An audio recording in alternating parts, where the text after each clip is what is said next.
All right. So if I would get this clicker right, goodness gracious.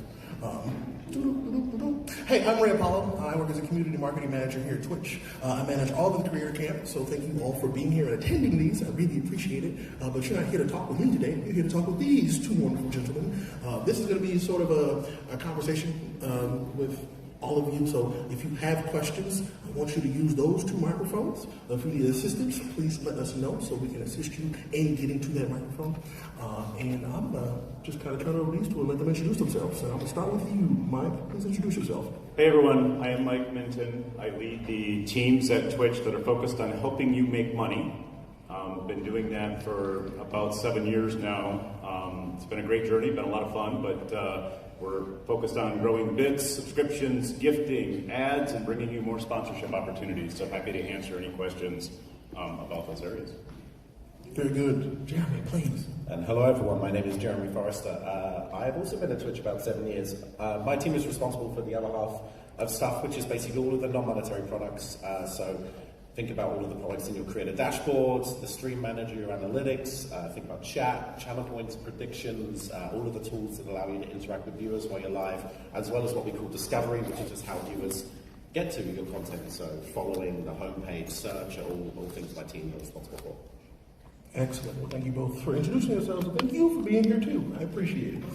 Like I said, I also want you guys to feel very free to get up and use these microphones and ask questions about the things they just told you that they work on. This is a prime opportunity to ask these people questions that you want to get answers to or understand better. So please take this as an opportunity to do that. And if you don't, I'm just going to ask them a bunch of questions about stuff they aren't prepared for. So. So whenever you're ready, go ahead and jump in those microphones. But I guess I really want to kind of start this is a hard one for you. How has 2023 been in terms of monetization and products for the two of you? Yeah, so that's a good spicy question. So I told you. I think we're happy to answer everything. You may not love the answers we have to share, but like I said, we'll give you a straightforward answer here. I think the short answer is generally pretty good across the board. Ads continue to grow in terms of being a meaningful contribution to streamers' income. September, as we shared in the keynote, was one of our largest ever in terms of community adoption. Certainly gift subs are incredible at more than 4 million plus 1 million on a single day. And then from getting more importantly, the recurring subscriptions, really nice bump for most of you. So hopefully you saw that. But we have to acknowledge that, we go back a couple years ago when people had a lot more spare time and a lot less things to spend money on. It has come down a little bit since COVID, and I think you've all seen that. I wouldn't be, it shouldn't be, I'm sure that's not a surprise to many folks in the room. But I will say, if I just look at it across the globe, looking at different sources of revenue for streamers, slow, steady growth in ads, really. But if you look at e-commerce continuing to be relatively strong, fairly flat, but the growth of ads really is contributing to more streamer income on a year-over-year basis for most streamers. Not all streamers. I'm sure every time I say something like that, there's 3 of you in the room right now that say, that's not my experience. I get that. There's a lot of things that go into your income, of course, which growth is a big part of that. So how's growth been? Yeah, how's discovery, Jimmy? That's a good question. I think all of you experienced this during the pandemic. Twitch exploded. We over doubled in size, both from a creator perspective and also from a viewer perspective. And a lot of people saw their audiences grow during the pandemic. Naturally, like nearly everything that grew during the pandemic, as people have more opportunity in their lives, it's slowed down a little bit, but we're still twice the size we were than before we entered the pandemic, and it's really enthusiastic to see. So yeah, generally well. Good. So I guess in kind of keeping in line with coming off of the pandemic, how do you feel in terms of us scaling to, I guess, the new norm? Like how have things transitioned? I guess from what we saw was this massive spike to the day-to-day right now. Have you transitioned from the pandemic to now? Yeah. Yeah, I mean, I think the biggest change is, and many people know this, but when we look at our research, people come to Twitch when they have a decent amount of time to spare. So, most viewers, when they actually decide to open Twitch, they're deciding, I have at least half an hour of time. And usually they know that someone they're interested in, someone they follow is live. So During the pandemic, people had a lot of that time, right? So, a lot of people would be on Twitch a lot. It was a great way to connect with people, especially if you were isolated, especially if you were at home and you didn't have opportunities to connect. Connecting with streamers and their communities and your friends on a social platform with Twitch, was really fantastic. And obviously, so now as people have more things to do in their lives, back to kind of what it was pre-pandemic, we're trying to find ways to make sure that people want to open the Twitch app, not only when they have half an hour of time. So obviously earlier this week we launched Stories.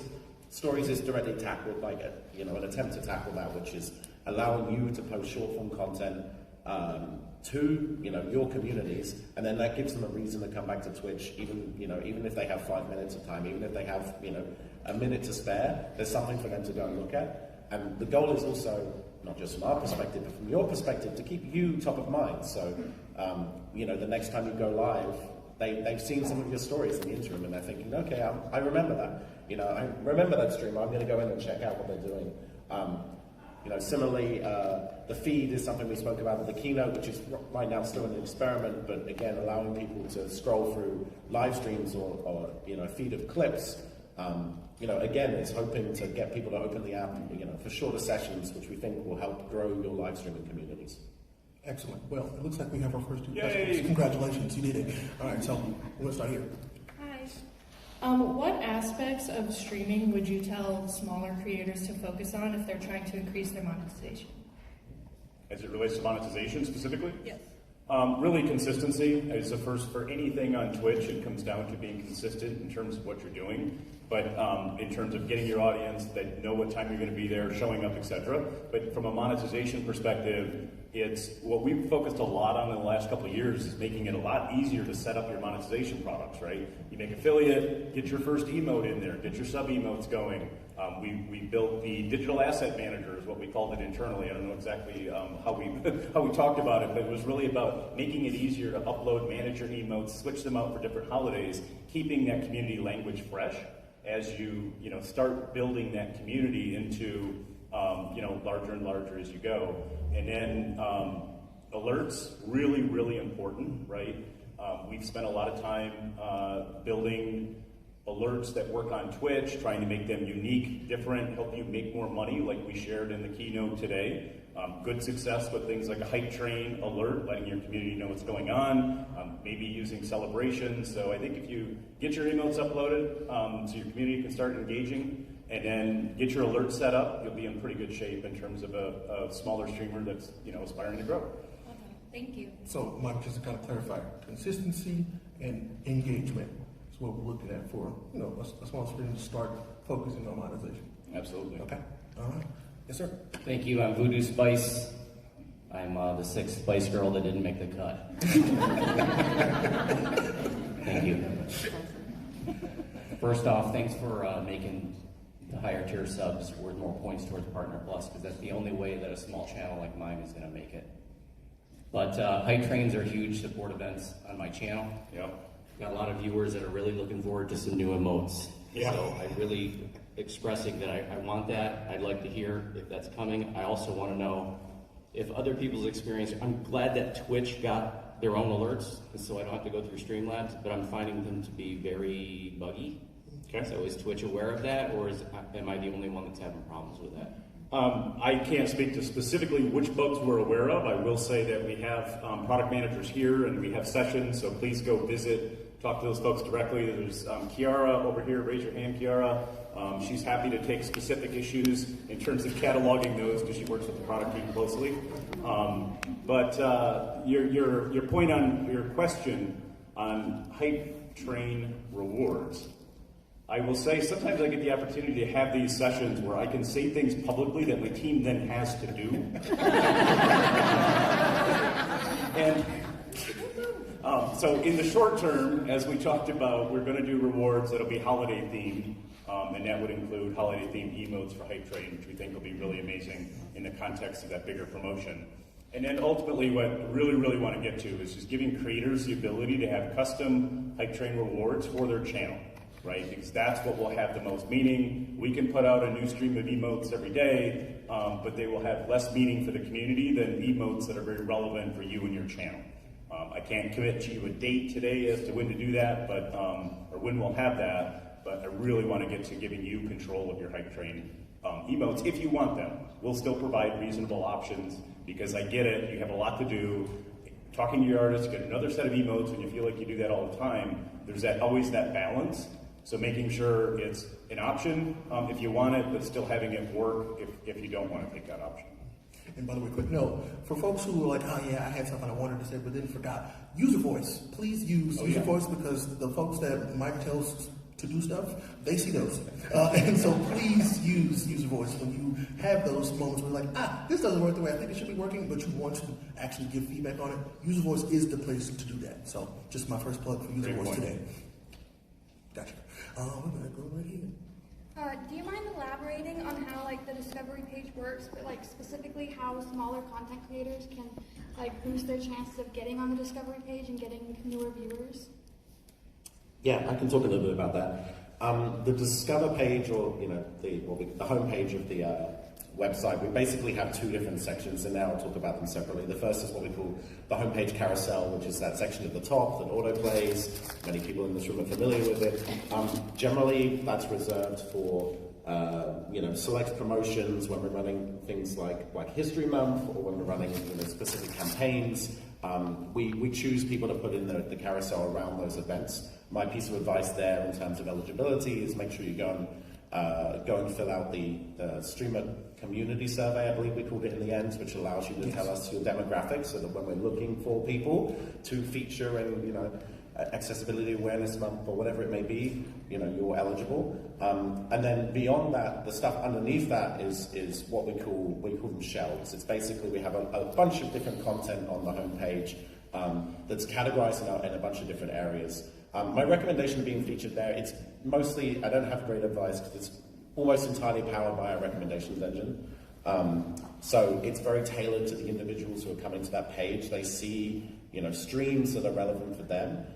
But as you look at, in the page, we have sections around, VTubers or AI streamers. That's all powered by tags. So if you do see something where it's like, oh yeah, I'm part of this community, I do that kind of content, make sure you tag yourself, because that's how we're finding people to put on the homepage. That's how we're finding people to surface in those different collections and surface to viewers that might be interested in them. So is that where we can also kind of talk about the expanded analytics that we rolled out recently? Is how that would potentially help some folks in those situations? The tag analytics specifically? Yeah. So we do provide expanded tag analytics, so you can go and see, where you're being discovered around tags and the tags you're using. So hopefully that'll help you kind of select which of the right tags for you to be using. Yes. All right. Well, thank you for your question. Go right here now. Hi, my name's Libby Watson. I'm a sort of news streamer, but I'm also a journalist, and I should say I'm here in both capacities. I was wondering if you could elaborate more on what you said about commerce and sponsorships, because that is something that I have not really seen any opportunity to do since I started streaming 6 months ago, and that's even as a partner. And so I was wondering, the bounty board seems to be something that is like a sort of legend or myth that maybe doesn't exist or maybe does. So I was just kind of wondering if you could provide more detail on how you can get those kinds of deals without already being an enormous streamer. Yeah, so let me unpack a few things there. When I use the word commerce, it's an internal word for a collection of products from bits to subscriptions to gifting. It's kind of confusing because that could mean shopping, and that's not what I actually meant, so I'll clarify that piece. But the sponsorships is a bigger question, like how can I get access to those? Bounty board didn't work. It was, it was a good product that worked for a certain set of advertisers, but did not work as a general solution for most advertisers. So we kind of went back. It's still there, and there's some streamers that get bounties, and they're having a good, getting some good results with that. But honestly, it's fairly small in terms of the amount of available opportunities.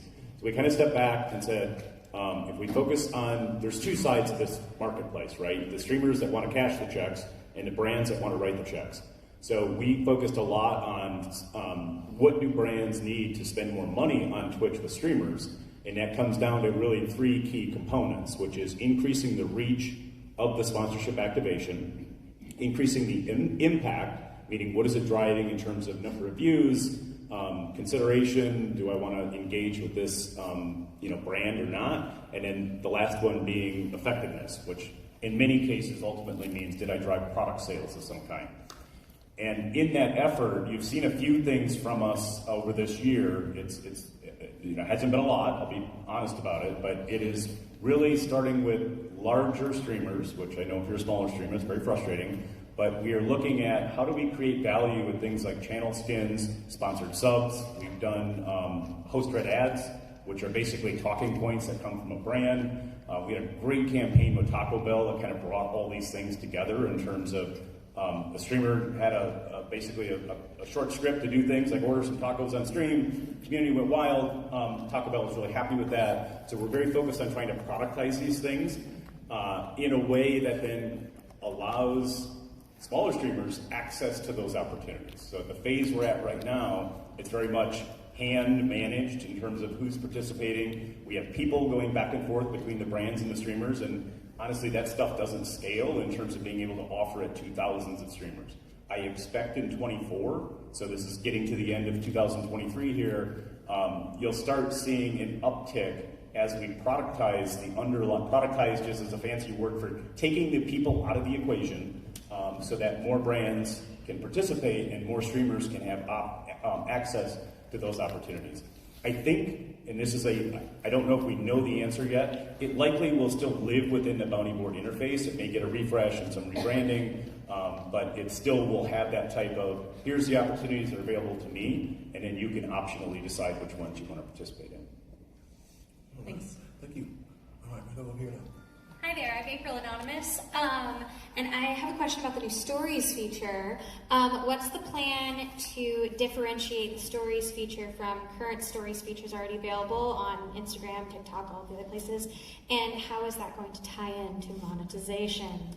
I'll defer that last one to Mike. But in terms of differentiation, I think the biggest point is this is the first product we've released where you can actually reach your entire Twitch audience. So I think that for us is one of the biggest differentiators already, because you no longer have to tell people to go follow your Instagram or tell people to go follow you or join your Discord in order to reach them. So I think from that perspective, like, the intent is how can you make sure that if you need to reach your Twitch community, you can do it. I would say the second piece of differentiation is we also allow you to target stories for followers or for subscribers. So you can have, you can have a product, you can have a story which only goes to your active subscribers. And that is another thing that obviously these other platforms cannot offer. Outside of that, we're going to continue adding new features for stories. This is really just the first version of the product. We're going to add videos, we're going to add polls, we're going to add GIFs, we're going to add the ability to mention other streamers, but those are things that you have seen on other stories platforms. We're going to keep making the content you can produce richer. But the true differentiation comes from the fact that, like, you can reach your Twitch audience with this product. That is the intent of it. You don't have to get them to come follow you somewhere else. You'll be able to get a message to them through Twitch, and that's the first time we've really given you the power to do that. Thank you. Thank you.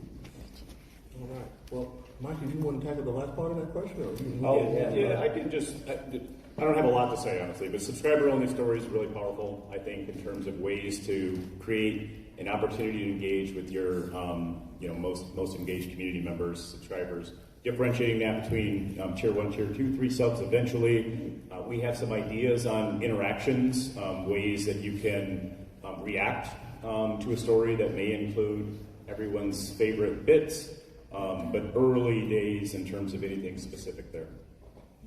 Thank you. I didn't want to leave you hanging with that last bit there, so sorry about that. All right, Jeremy answered it. There you go. Cool. So I've got 4 questions, but I think I'll do a short one and a long one and then get back in line. So the first quick one. Do you guys know, will either audio or a transcript of the session today be available later for people who aren't literally in this room? Of this session, I do not believe. I'm going to say no. Okay. Unfortunately, sorry. Okay, copy that. Just word that. That's good. And just to speak to that real quick, it is specifically to engage with the folks that come in here. We're a little more open and transparent than we would be if we knew it was going to be streamed out on the internet. Which is not, by the way. It's not being streamed. Yeah. No worries. Okay, so then the longer question. So we were talking a lot about emotes earlier, and especially you were talking about the speed of being able to switch those around and different stuff like that.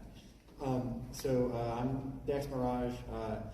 I'm lucky enough to have an extended network of streamers that work together, and we've had at least 2 of our medium to large streamers who've run into issues from either like a hate raid that happened or interference by other parties, that they lost the ability for the instant upload of emotes, which is tied to like a community guidelines level of clearance. And there's currently no appeals process, and both of them have tried reaching out to like Twitch customer service and stuff like that, but have not met any success. And that's been that way for like more than a year for one of them, and I don't know exactly how long for the other. So is there any plans or any way that streamers who face an issue like that can either get that cleared up later, or, you know, because it interferes with a lot of people right now, so I just wanted to see. Yeah, it's appreciate the question, and certainly appreciate the frustration behind it in terms of not having a path to resolution. I don't have what I will say is our intent is that was a rolling, like if something happens, whether it's in your control or out of your control, that you come back into the ability to have that. So we'll flag it. We have team members here. We'll make a note. I can't promise you I'll solve it today, but we'll certainly look at it, because I can appreciate that's not a great experience for a streamer. Yeah, that'd be wonderful. Thank you. All right. Thank you.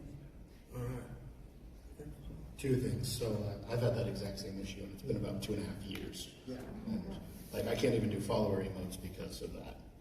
And then second question was about Twitch Turbo. I was curious how that works with monetization and such. Just because, like, I do Twitch Turbo, I always promote people to. I'm like, hey, you should get Twitch Turbo because it allows you to watch your streamers without getting the ads and stuff, and still supporting them. I'm just curious, how does that support go, so that way I can give that information to people and be like, yeah, do this, because it still helps them as if you were watching ads and whatnot.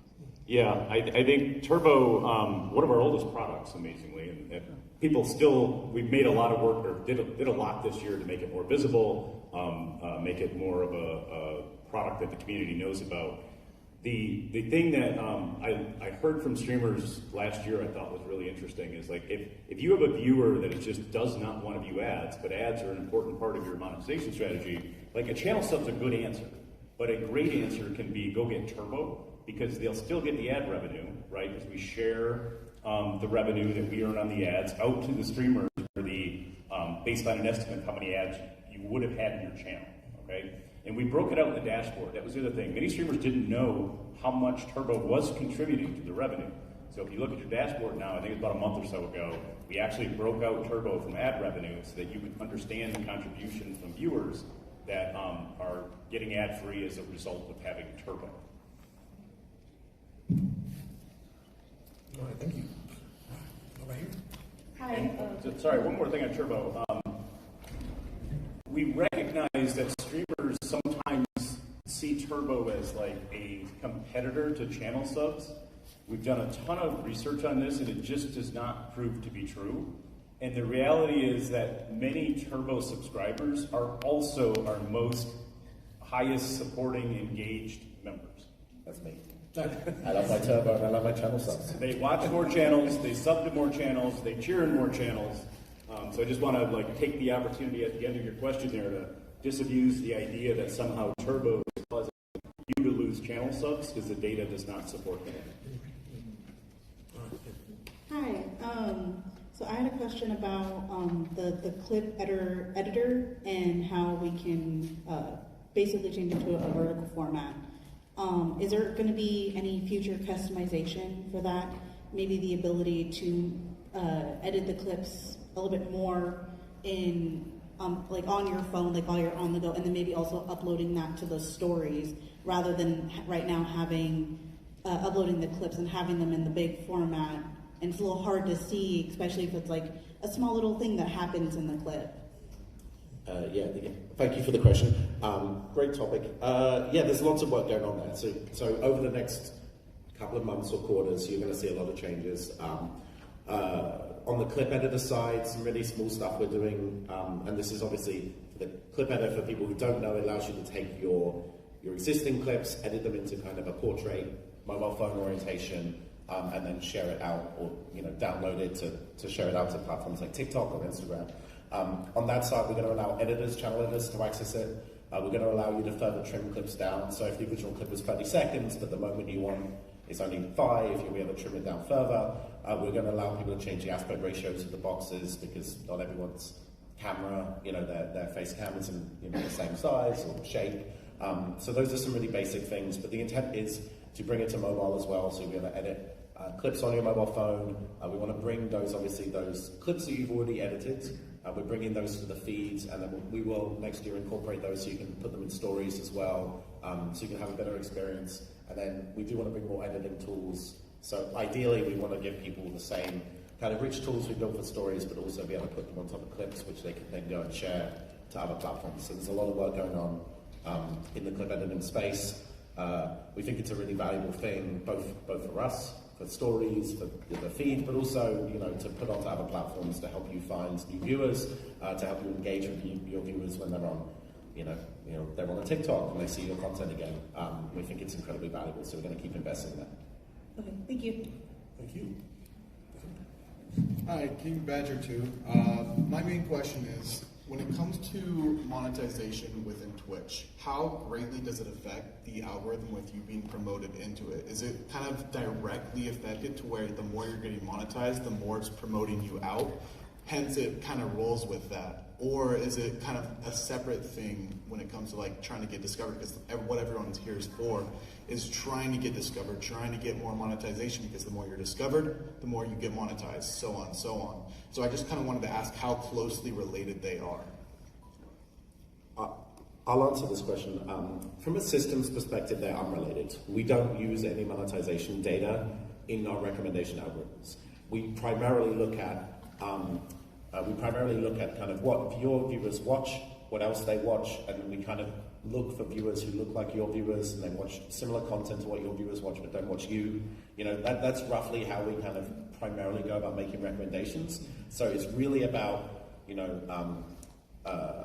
it's really about, honestly, one of the most interesting things that you can do is collaborate more. Things like raids, because then what you're doing is you're actively spreading your community out to other communities, other similar communities, and therefore people from those communities are going to be recommended back to you. So that's how it works. I will say though that these things aren't really at odds. Like our goal from Discovery is really to send someone to your channel where they want to become a community member, where they want to follow you, where they want to come back and watch you again tomorrow. And that's ultimately what leads them to subscribe and monetize anyway. So it's not like these things are at odds. And that's why we've never really focused on bringing monetization as an element into our recommendations, because if we manage to recommend you a channel that you love, you'll probably end up monetizing on that channel, and subscribing and spending bits and doing all of the great things that I love doing on Twitch. I'm Mike's biggest spender. So that's why we've never really we don't really need to use that additional data, because it comes through in kind of where people watch and where people spend their time. Okay, thank you. There is a hype chat shelf. I mean, there are a few things where, but not hype chat, hype train. Yeah. So if you're having an active hype train, some of those channels get surfaced on the homepage. So that's one example, not more of a secondary, not a primary way of influencing discovery. Hello, I'm an inventor, and your hold the applause.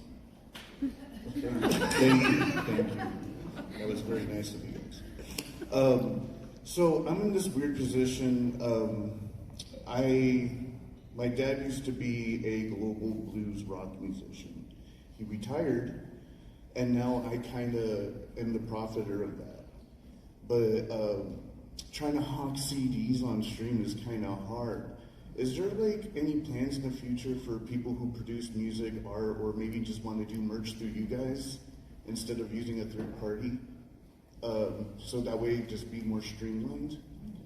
We've done this before. It didn't really work well in terms of meeting the needs of streamers. Right now, third parties out there are doing a great job of serving that need. I'm not going to say we're never going to revisit it. It's a hard problem for us, given the global nature of our service, etc. We did several years ago at this point, People look at us and go, hey, there's this Amazon company. Why can't you sell stuff? Seems like it should be easy. It wasn't as easy as we hoped, and some of that was just due to the nature of how Amazon manages their retail sites, et cetera, et cetera, et cetera. But probably what I would offer is we want to figure out ways. We talked today about third-party alert integrations, and we referenced tipping as an example, but there's some great merch providers out there, some gifting wish list providers. That's an opportunity to bring and integrate those third-party services more into the Twitch experience. So I wouldn't say we have anything on the immediate horizon from a purchase side of like helping you manage a catalog and procure merch. It's more about ensuring that the third-party, the non-Twitch offerings are fully able to be used and work well on Twitch for the community. Thank you. All right, thank you for your question. All right, Dave. Hi, my name is Allie. I stream every single day for 1,207 days in a row. Wow. So I spend a lot of time on Twitch. I love you guys so much. This is my first TwitchCon, but my question is kind of around stories and notifications and engagement along the regards of monetization. I earn the most when it comes to advertisements, including Turbo, which I really appreciate being able to see that on the dashboard. Thank you.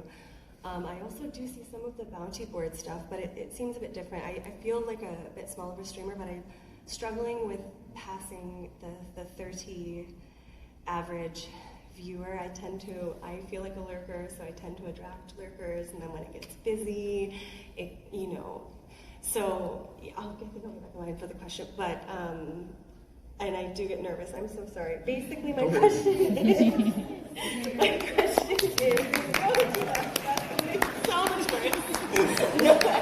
It's okay, take your time. So sorry. My question is basically along the lines of people get overwhelmed by stimulation. The clapping is an example. So using stories with the notifications, guys, this week I've gotten 700 notifications, and it took me an hour to go, and I don't want to notify my friends, I want to support them. I'm not sure. I want to understand your vision, and I want to understand what the goal behind it, both from a business perspective and a social perspective, because I think that this space is such a beautiful collaboration of all these things. Sorry. No worries. Question for you before you walk away. Are you streaming today? I usually stream at 6 a.m. Seattle time, so I've already done my thing today. Okay. So you're gonna keep streaming through the convention to keep your streak alive. We had coffee this morning. Yeah, we had coffee this morning. When I get nervous, my accent changes. I'm so sorry. But yeah, this is me. Pretty good example of my average stream is between 6 and 12 hours, but most of the time I do 250 hours a month. That's not possible. Math is really hard. I'm so sorry. Hi. That is an impressive amount of streaming. To go back to answer your question about stories, so you will probably see the amount of notifications taking off. So the strategy around notifications and stories right now is we'll send a notification to everyone who follows you the first time someone posts a story. So you probably got a lot of those. But subsequent posts are going to go to people who really have your live ups turned on. So if people have live up notifications turned on for a channel, they will get notifications when you post. They can go and optionally turn that off, like that is a viewer setting they can go and change. But because obviously we launched this week and because people are using the product for the first time, there's a lot of notifications happening right now. I would expect it goes back down to normal, and especially for people who, I don't know if everyone in this room does, but I'm pretty religious about what channels I want to get live ups from and what channels I don't. I'm only going to get posted about the people I really care about and the communities I spend most of my time in, and I think that's great. But we'll continue to look at it, and we'll continue to see, is it enough, is it too much? We'll continue to take feedback from users, from viewers, from creators, and we'll tailor that as we go along. Thank you. It's okay, Jeremy. It's nice to know we have notifications off on my channel. That's nice. Welcome back. Indeed. Hey, so 2 questions this time that are both short. So we were talking earlier about the use of tags. One element, so there's some automatic tags that Twitch sort of generates, or it had seemed that way in the past. Because some of our streamers were finding they were getting misgendered by the automatic tags. Do you know, is there any plans to figure that out? Yeah, I'm not aware. So I'm not aware personally of like any automatic tags of gender people. So apologies if that happens. In general, we're moving away from that system as it is, and we're moving more just towards the current tag system, which is what we call the freeform tag system. So in the past, we kind of had this combination of we gave you a set of tags you could use, and then we generated some tags based on technology or certain other things. And as we've moved to this new system, we're kind of getting rid of a lot of the old stuff. So that will go away, and apologies for that experience. Yeah, no worries, no worries. And then the one other one, especially with the focus on tags being, you elect what tags you want on your stream. I know, for instance, we have some VTubers in our community, and somewhat famously as a joke, several of the most popular streamers, if you search VTuber, are clearly not VTubers, and they just are using that tag because it generates traffic. But there's also no way to report the misuse of tags. Is that anything that you guys have thought about? I'm gonna look to people over there, but I do believe you can report. You can report for misclassification and misuse of tags. Yeah. So I do believe that is possible. Okay, that'd be good. That'd be cool. Yeah. I'm looking over there to see if anyone's really shaking their head. No, it looks good for them. Nobody waved their arms. So, yeah. Thank you for your questions. All right. Hello, first I wanted to say thank you so much for being here. I really appreciate it. I'm sure everybody else does as well. I'm Savannah Lowe. I'm the wholesome singing Soulsborne streamer, and I'm a family-friendly creator who's been negatively impacted by the automatic tag of mature rated games. My main game is Elden Ring. I have 0 mature content on my channel, and from things like discoverability, people dropping off from raids, is there any plan to move forward with, you're speaking that the tag system is going to change, to move forward with that for people like me, and maybe even allow certain appeals for individual creators? So if I understand the question correctly, you're playing a game that is rated mature. You're getting a mature tag on your stream as a result of playing that game automatically, correct? Right.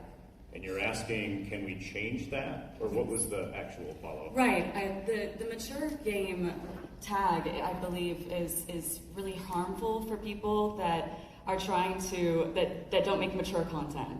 And I understand that Elden Ring is rated mature, but my content is not. So having that automatic tag is harmful for the discoverability. I hear that. Here's the tension that exists. The regulators around the world expect that we provide certain protections to viewers and that they can have options to see that content or not see that content. Advertisers have expectations for what content their ads are running adjacent to. It is not something we're considering necessarily specifically changing as a consequence of meeting the viewer need, advertiser need, and in some cases, government agencies that want to have things to say about the experience.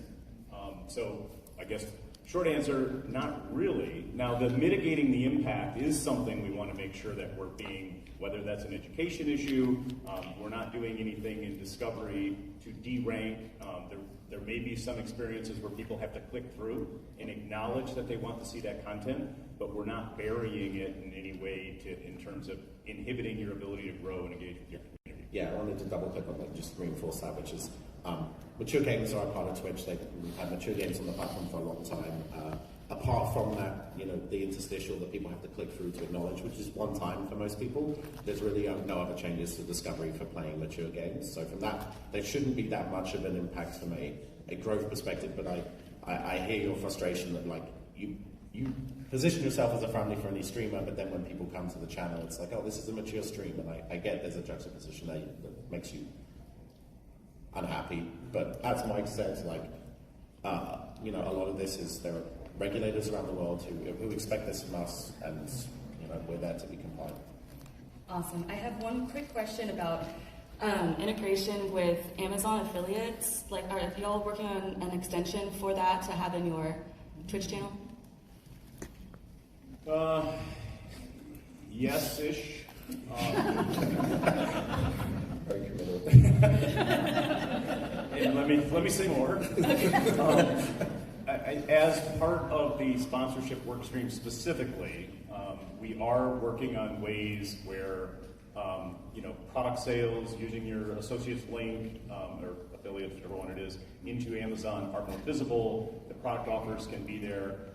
I give you a very murky answer because it's not something I can say. I normally like to say, you may see something in the next few months. This is more probably a little bit behind that. It is going back to my earlier comment, it's like, hey, this Amazon thing, can't you do a better job here? This is one of those opportunities we recognize.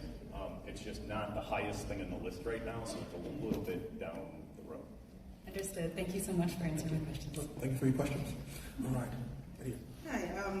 Two questions, both related to ad management features that were recently rolled out. Maybe not so recently. One is, I think it's called like the in-ads display or the in-stream of ads, where it's like a 1/3 of the ads that are on your channel as opposed to taking over the entire stream.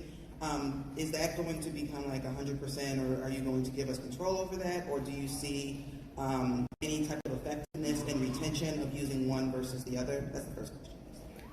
Okay, so you're seeing some of these lower third ads, right? And you're asking if those will become a replacement for video ads, or if streamers can get more control of that? Yes, and if you see a difference in the effectiveness of one type of ad versus the other. Yeah.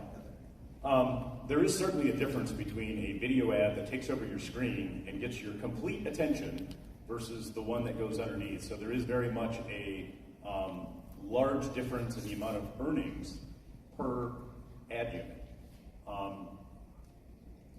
At some future state, would we want to give streamers more control of, I'd like to have this type of ad more than this type of ad?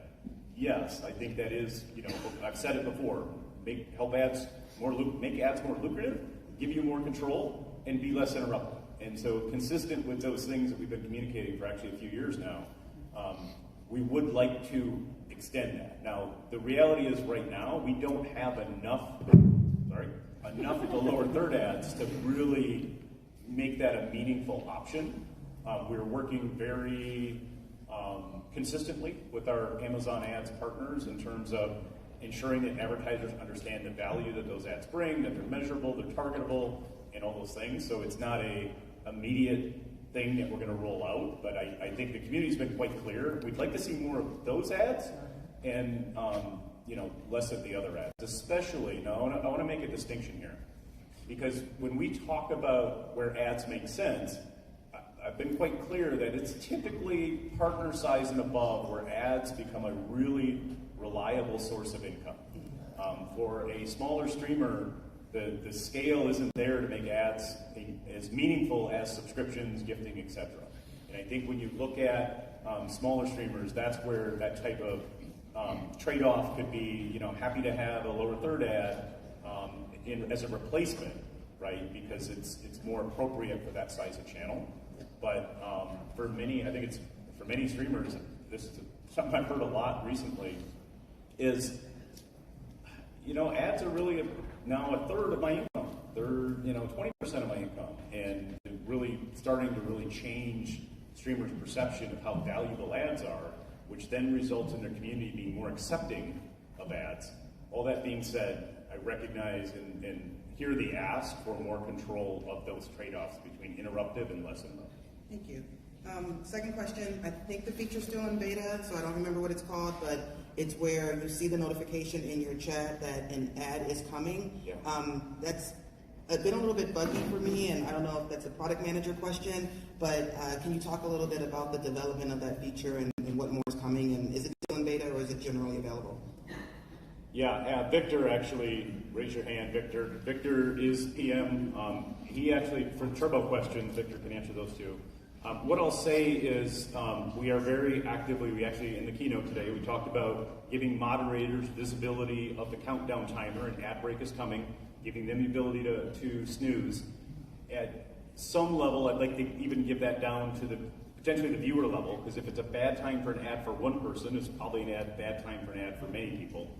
So we're continuing to push for more visibility. Now the tension is, streamers have told me, there is this like, should I let my community know an ad is coming, because they probably might just walk out the door.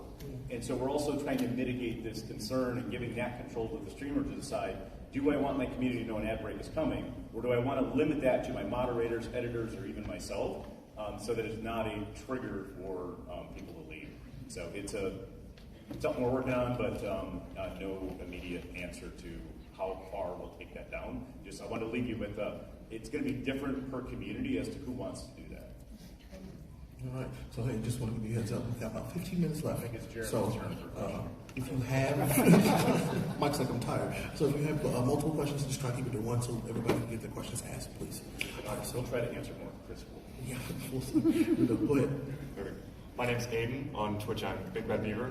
I had a quick question. Today, during the opening ceremony, they announced that animated emote slots are going to be extended. I wanted to get clarification. Is that going to be just like a flat, here's 5 more, or is it dependent on your sub count as well? It is not flat, so it depends on if you're an affiliate or partner. Affiliates have an unlock based on sub points, so what was 1 now becomes 2, unless you configure a hype train alert, and then it becomes more. And then for partners, it is a 5 goes to 10, I believe, so it does double. The difference is affiliates go 1, 2, 3, 4, 5, and partners just start at 5. Okay, thank you. Thank you. Hi, I'm J-Rob the Human. My question's a little broad, and I apologize for that. Twitch has generally positioned itself as like, we're going to be the place where you live stream, and they've provided tools like Discord integrations and YouTube uploads and like the recent like TikTok upload tool to help you kind of do things in other places. But recently the like featured clips in the discovery mode, and with stories we're getting more like ways for discovery, more things like asynchronous engagement and communication. I'm wondering, does this signal a shift in how you're positioning yourself kind of within streamers community? Should we expect more things like updates to VODs, or like a return of like Twitch Pulse, or like these other forms where you're kind of covering more bases? He did say Pulse. There's also a thing I worked on 6 years ago. No, so the quick and short answer is no. We will continue. Primary focus is live streaming. That's what we care about the most. We want to get people into your channels. We want to get people into your communities. We want to get them monetizing on your channels. The way we are looking at short form products is really how can we give you tools to help you grow those communities. So going back to what I was saying around stories earlier, it's about how can you continue to be engaged with your community when you're not live, so you can take a break but still keep those people engaged. And the feeds, ultimately what we're looking for is, yes, we want to make an entertaining feed that people can scroll through for 5 minutes, but the intent is, how do we give you a mechanism to be discovered when you're not live? Because traditionally, to grow on Twitch, you have to be live. You can only be found if you're live, currently how it works. And then we said to you, hey, if you want to grow more than that, put stuff on YouTube, go create TikToks, go create followers elsewhere and bring them to your Twitch channel. So the feed is an attempt to say, okay, even when you're not live, can you continue passively growing? But the goal for both of these products is live. We want to get people into your live. And if people aren't getting into your live, then they're not going to be successful products for us. Thank you. Thank you, Ray. You killed my 2 questions there. I appreciate that. I apologize, but you know what? You'll have to pick the best one. So they're both tied together. That's all right, but they're going to be doing actually more like sessions with the PMs to go more into depth about monetization stuff too. So you will have more chances to ask more questions. Cool. This one is monetization, but not for the streamer, but also for giving. So we're talking about charity. Talking about charity specifically, you take away the sub button, put up the donate button for a charity piece. We have a small community that's really awesome. We do a bunch of charity work. The problem is that it's an individual campaign. Is there a way, or is there plans to put in place that we actually make it to where a team can be created, the fund, the total can fill into that same piece, but in that same case, can all of those alerts be tied together so multiple streamers can have those alerts at the same time, streaming on different platforms at asynchronous or simultaneously? Short answer, we're not actively working on it. I like the idea. It's a good idea. We'll write that down. Use a voice. Use a voice, please. Use your voice. Use a voice. Use your voice. Sorry. Thanks, Ray. I got it. I got you. It's a good idea. Hello. Okay, I wrote my question down. Are there features on Twitch that I can send to sponsors besides a stream summary? After a sponsored stream, I always send an email thanking them for their sponsorship and then provide a screenshot of the stream summary overview. I and try to add more about the success for the stream from the analytics page, and then I also have to explain what the different viewership means from the stream summary. It ends up being a jumbled report. Could there be a more straightforward overview for people who aren't the streamer but want to see results? Yeah. Good question. Great question. Something I would say, is there a way? Sure. I think anything is possible. And the reason I say that is like, when we talk about sponsorships, right, we recognize that you're often doing sponsorships that we don't have visibility of, we don't see, etc. And is it possible for us to make it easier to provide the data that sponsors want? Yeah, I think that fits into our sponsorship roadmap, because our strategy isn't just us bringing you sponsorships, right? It's finding ways to create value to the sponsorship that you already have, and that fit nicely, your idea fits nicely into that bucket. There's some things we have to take into account. The reason it's not easy is there are certainly limitations in what we can do from a user privacy perspective, and especially when it gets to advertising and consent. So we'll have to look at it, but it's a good idea, and it's something that we could do again in that theme of adding value to sponsorships that come outside of Twitch. Okay, thank you. By the way, and for the rest of the room, if you heard what she does for sponsorship and what she does after the fact, some great advice. All of my friends who work in sponsorships love when y'all do that, so do more of that, please. All right, so next. Hi, my name's Herb Coffee on Twitch. I actually had a similar question to the charity question before me. I stream mostly as a hobby. It's not a job for me. I have a full-time job, so I stream to EVE Online content, one of the most generous communities in the gaming community, in my opinion. And I've noticed that I've been doing charity streams this last month, and future months I plan on doing every month a charity stream. But I'm noticing that people on mobile app, for instance, can't donate to the charity. They're having issues accessing that. Oh. I'm also wondering if there's any idea or plans, maybe I can offer the idea to allow maybe transferring bits into charity, because it seems like you have to use a credit card or PayPal. A lot of the people I have, they don't want to put their credit card information onto a third party. I have a lot of people in Austria, a lot of people in England, a lot of people outside the US. They don't necessarily trust PayPal. Yeah. The mobile issue, I don't want to send you to user voice. That sounds like a bug or something we should take a note on. But the question about bits, the thing to understand about bits is they're not money. They're very specifically a virtual good, and so we couldn't easily, your idea is a good idea, just like the idea to export the sponsorship data, but not likely something that we could consider. And there's also, when we were building the charity product, we wanted to be very clear to the viewer the separation of where the products that support the streamer are and what they're going to versus the charity. So it's almost by design that we don't want to actually cross the streams between those two things. Thank you. Thank you. All right. So, we've got maybe 8 minutes left, so Yeah. try to get through as many of these as we can. All right. So this might be, you guys might have to point me to project manager one, but as it relates to Brendan ads, ad integration, stuff like that, I had a question around, is there support, or do you believe there would be support for a feature where programmatic advertising, right, SCT, integrations, things like that, for more specifically, I work for like esports broadcasts, so mid-tier, I know you guys do some of this for the publishers. Is there a way for other organizers to get access to the ability to do so, to integrate in? Is there a server that we could tap into for SCT, stuff like that? No immediate plans to offer that is the short answer. Gotcha. It is happy to talk to you afterward in terms of some of the things to think about for us there, but not a plan we have right now. Don't forget, Jeremy is still up here. This is great. This always happens, by the way, because we get in a room of streamers, and we say, "Oh, you can ask us questions about how you get found, or you can ask us questions about how you make money," and everyone's like, "I want to know how I'm making money." So I'm very much used to this whenever we're on the table together. I want to let you know that I am thinking of you, Jeremy. All right, so well, the best way to make money is to grow and drive engagement in your channel. So, Hi. You mentioned earlier tags for discovery, especially for like special events and other things. I'm assuming you guys are also leveraging, and this is an assumption that's going to fall onto my, but I'm assuming you're also leveraging these tags for data that then you can use to provide to different potential ad partners on how they can target their ads.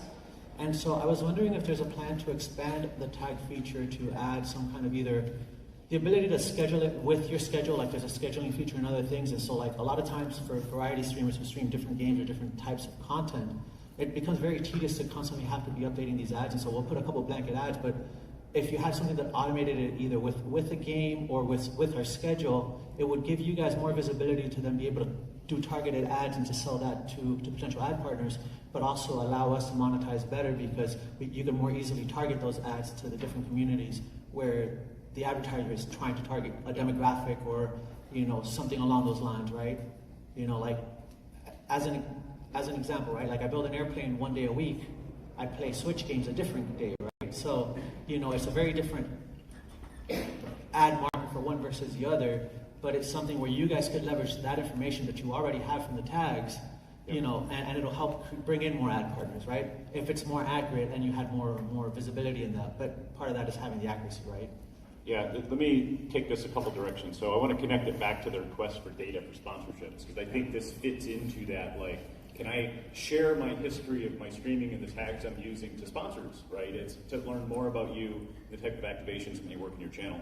From an advertising targeting perspective, we, as we said, we're using the content to help advertisers understand where their ads should appear on Twitch. We're very sensitive, though, in terms of exposing too much of tags to advertisers, because some of those things we don't want to be targeted, identity tags as an example. And the other challenge with tags is they're free form. Tags come and go. So from just a simple how the system works perspective, it's not easy for us to be able to forecast available inventory, and you can't always map what you may think is a very intuitive tag that an advertiser may want to use. You know, advertisers, I wouldn't say it's something we're spending a lot of time working on, outside of a general statement of course we want to help advertisers find the streamers and channels and viewers that are most relevant for them, but not necessarily as a direct mapping from tags to ad targeting. That's fair. I will add, there is a pre-fill, right, with those ads, which I'm sure is probably just some generic autofill completion thing, but that's something you could probably leverage for doing that for certain key categories, right, that aren't those protected things we're worried about, right? Thank you for your time. Thank you for the question. Yeah, thank you for the question. So these are going to be the last two questions, unfortunately, because we are running out of time, and they're going to kick us out of this room. So don't forget, there will be other monetization sessions with the PMM, so be sure to go back for those. All right, so go ahead. Hi, hey again. So me and majority of my friends who also stream, whenever we stream, the front of our title always says 18 plus. Because as far as I know, there's no way to make sure that if we do not want minors in our personal space, there's no checkbox saying, hey, anybody who signed up that says they're under 18 cannot see my stream. Is there any future plans for maybe that? Because whenever somebody comes in and says, I'm 14, you know, they're allowed to have a Twitch account, but I don't want them in my space. And I personally don't know if they signed up as, like, with a fake birthday, 23, when they're actually 15 or something. Because I don't have the capability, nor do I really want the capability to see everybody's birthday or anything like that. But I know there are minors who can see my stream and have directly said to me, oh, I know that says it, but I don't care that it says it. I'm in your space anyway, which, you know, I can ban them, but then how many times do I have to ban a minor coming in? I mean, yeah, that is more of a me question. To answer the question directly, like, there are no plans right now. So we might have spoken a little bit about the content classifications products that allows you to go and specify why you believe your content is mature. It could be swearing, it could be gambling, it could be alcohol. You know, we give you options to say this is why my content is mature, and then we put those signposts in front of users to say this is mature content. You have to acknowledge that. But we don't currently have any plans to stop people from being able to click through or give creators the control to say, I don't want people under a certain age to be able to watch my stream. But I thank you for the suggestion. Okay, thank you. All right, last one. I have the opposite question. So the majority of my audience is minors. because I have a very family-friendly account, and I've had the same problem of having games rated mature, of like some of my viewers from like TikTok or whatever being like, I'm sorry, my mom doesn't let me watch anything that's mature rated. So I was wondering if maybe there could be a way that you could, like the creator could get an appeal for games to not be mature rated or mature, like, you know, like in TV shows it just shows up at the top instead of just like being like the, you're approved to watch this content or whatever. Because I've seen a huge change of like people being like, I'm not allowed to watch your content, even though the content is 100% kid friendly. And I have like all the sensors in the games, they can't even see the things that make it mature. Yeah, so I'll answer the first question, which is there's no way for us to, well, we have no plans to let you appeal the rating of a game being mature. We take the ratings from ESRB, who is the rating body. So they go in and they rate the games. Like that's their full-time, that's the purpose of their company, and we that's how we base our games. So if it's an ESRB rated mature game, then it's going to be a mature game on Twitch, and we won't change that in the future. And I think Mike kind of spoke earlier about the second part of that, which is we have no plans right now to allow you to play a mature game without the mature warning. They're there for a reason. They're there for a reason for advertisers. They're there for a reason for government regulations. There's very specific reasons and why. Viewers. I don't want to just blame the that's true. government. It's a viewer concern as well. Yeah. So. All right. Well, hey, thank you all so much for being here. Thank you so much for taking the time to answer these questions.